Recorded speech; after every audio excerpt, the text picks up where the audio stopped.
We are busy running a series on the disillusionment of democracy in South Africa.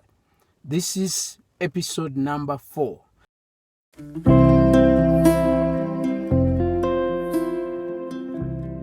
In this episode, we are trying to find out whether the NC's democracy and the promise of a new South Africa has translated into economic freedom for the majority of the average South Africans in the country.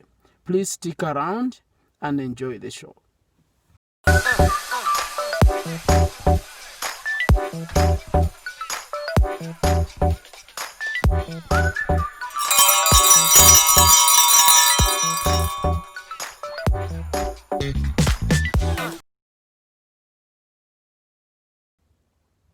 Economic freedom is the ability of people of a society to take part in an economy or in economic action.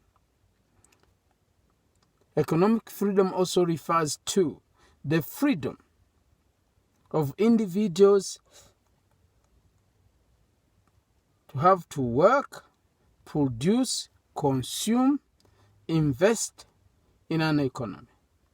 It could also mean material security of a people.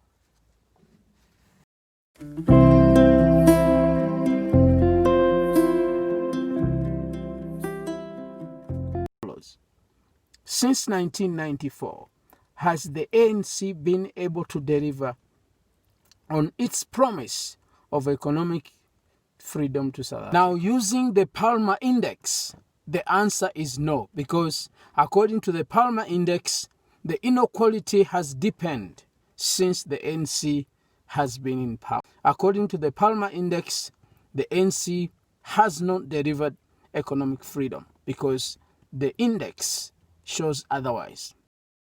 Number 2, according to the Human Rights Development Index, the ANC can safely say they have been able to make some inroads to change many lives of ordinary South Africans. But large and by, the promise of economic freedom remains elusive. So when you talk economic freedom, you cannot forget to talk broadly about the ownership of this economy. For as long as the ownership of this economy is not an issue and an integral part, the driving force of economic freedom, a lot of ordinary South Africans will never realize economic freedom in their lifetime, because large and by, the ownership ratios of the economy have remained the same, that the biggest part of the economy is owned by the smallest part of the population. That is what it is, and that's what it has remained ever since the ANC took power. And you can't squarely blame the ANC for that. But where you can blame the ANC is that they have failed to change such patterns. They have failed to enact policies to address such ownership patterns. They have come up with all sorts of things, but large and by, they have not worked. And they have mistaken, in my view, giving children grants for ownership of the economy. They have mistaken, in my view, the BEE, so many BEEs and BEEs and BEEs, they have been recycling and bringing another BEE and another BEE and another BEEE. All those have not worked. We need to sit down and say what needs to happen for the average person, the majority of whom remains to be black, happens to be black, to have ownership in the economy. The ANC has prided itself in being a developmental state.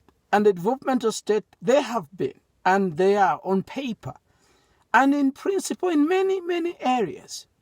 But the developmental state has not worked.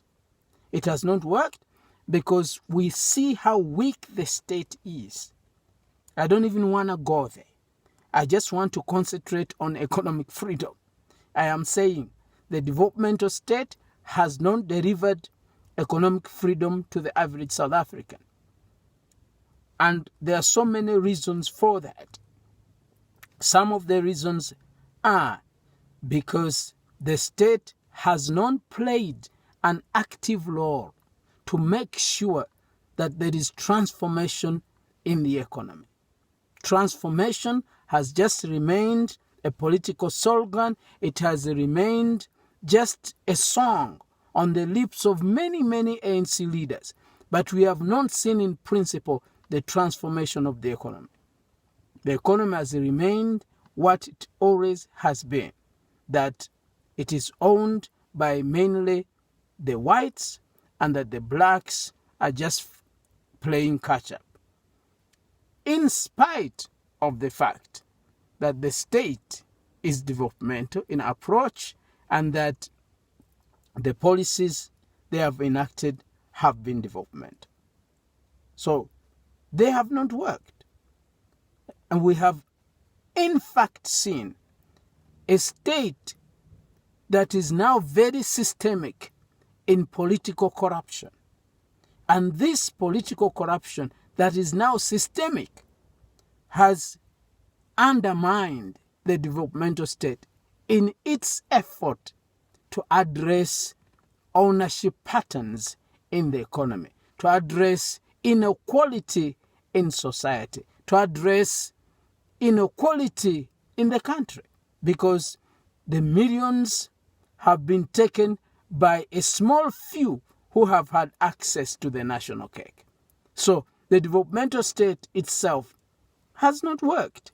And as long as the state cannot address ownership patterns, cannot address the cost of doing business, cannot address land ownership, cannot address skills development and making sure that scarce skills also permeate and go down to the rural African child, the status quo of economic freedom will remain elusive to the majority of South Africans. And policies, for example, as early as 1992, the NC had a document called Ready to Govern. And in that document, their agenda was take political power, use the political power, then to change the economy, and especially the ownership of the economy. Use political power to fight for the social justice of the average South Africans.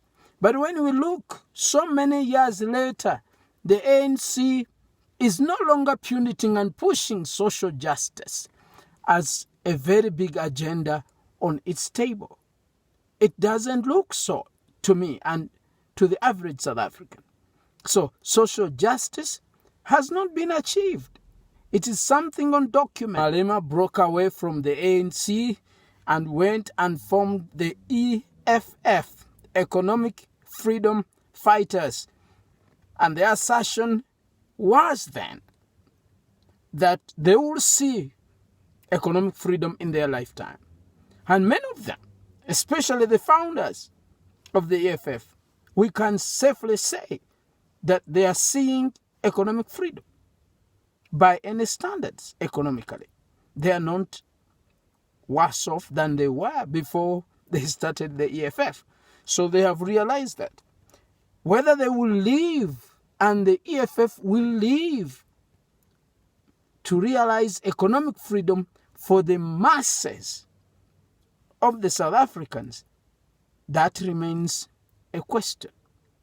And it remains a question because we have seen also changes within the management of the EFF. We have seen changes here and there in the agendas of the EFF. We have seen some conflicts of interests within the EFF itself. But the premise is nice.